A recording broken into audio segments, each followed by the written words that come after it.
to London, where dozens of anti-Israel protesters broke into a prison in support of Palestine Action hunger strikers. At least 86 people were arrested on suspicion of aggravated trespass after they breached the prison grounds and then refused to leave when ordered by police.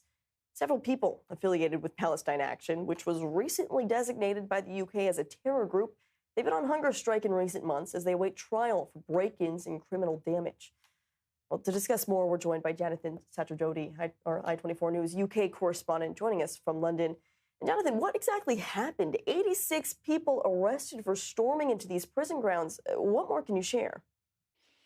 86 people were arrested trying to break into Wormwood Scrubs prison in West London on Saturday night. Now, that demonstration there was in support of Mohammed Umar Khalid, a Palestine Action-linked prisoner who is on hunger strike there.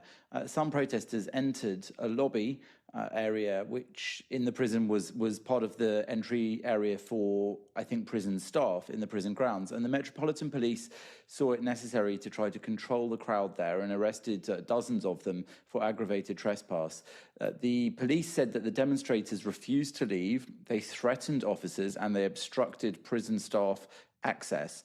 And the Ministry of Justice has said that while security wasn't compromised there, they decided that this was the appropriate tactic, and the protest tactics, they said, were unacceptable.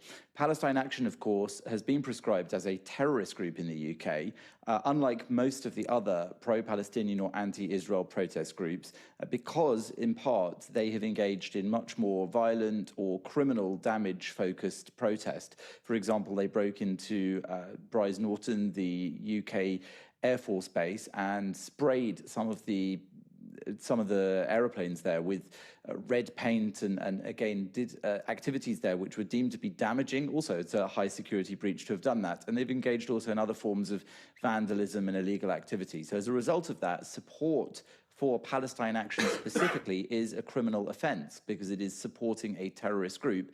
And so there have been arrests again previously just for holding up signs explaining that individual protesters support Palestine Action. In this case, it seems more specific because such a large number of people effectively came to protest outside the prison and burst their way in or were acting in a way that the Ministry of Justice and the police have said was not an acceptable form of protest. And that's why there's been such a large number of arrests this time. Well, and even though many of these were showing their support for Palestine Action, they were also showing their support for these hunger strikers associated with Palestine Action. So what's the latest as far as these hunger strikes? What are these inmates demanding? What do they actually hope will come from their strikes? So Khalid, who's 22 years old from Stockport, he's been on hunger strike for 16 days and he's been refusing water since Friday.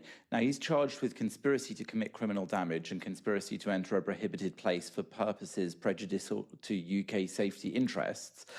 Those charges relate, as I said, to Palestine Action's break-in at RAF Brize Norton on the 20th of June last year. And there were 5 such people who were called the Brize Norton 5 by the protesters, accused of spray painting the 2 RAF Voyager aircraft.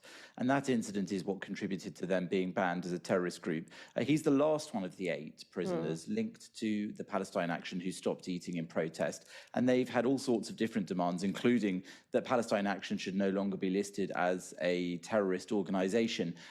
Most of them stopped their hunger strike after the government said it wouldn't award a £2 billion contract to Elbit Systems in the UK, though, of course, they don't say that's why they did it. His supporters claim that his communications have been restricted and that he was refused access to the Quran, and his demands include bail to care for his mother, disclosure of evidence, and the removal of the organisation from the prescribed list. All right, Jonathan Satradotti with the update on what we're seeing in the UK right now from these Palestine Action supporters. Thank you very much. On that